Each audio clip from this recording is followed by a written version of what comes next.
एकचोटि सोच्नुहोस् त, तपाईँ बाटोमा हिँड्दा हिँड्दै ट्राफिक पुलिसले हजुरलाई रोकेर फाइन लगाउनु पर्यो। के यो सम्भव छ होला त? नेपालको नयाँ भेहिकल एन्ड ट्रान्सपोर्ट बिल 2082 ले चाहिँ पहिलो पटक पेडेस्ट्रियनलाई पनि फाइनको दायरामा लिएर आएको छ है त। पेडेस्ट्रियनलाई के कुरामा फाइन लाग्छ होला त? पहिलो हो, हजुरले जेब्रा क्रसिङ भन्दा अरू कतै ठाउँबाट रोड क्रस गर्नुहुन्छ भने।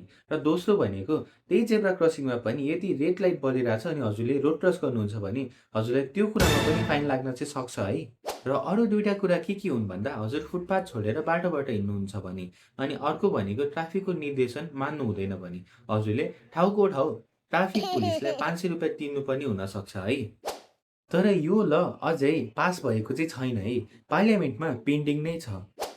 त्यसैले अबदेखि सधैँ फुटपाथबाट हिँड्नुहोला अनि ग्रिन लाइट बलेको बेलामा जेब्रा क्रसिङबाट नै रोड क्रस गर्नुहोला है, किनकि पेडेस्ट्रियन हुनु अब कुनै एक्सक्युज होइन है।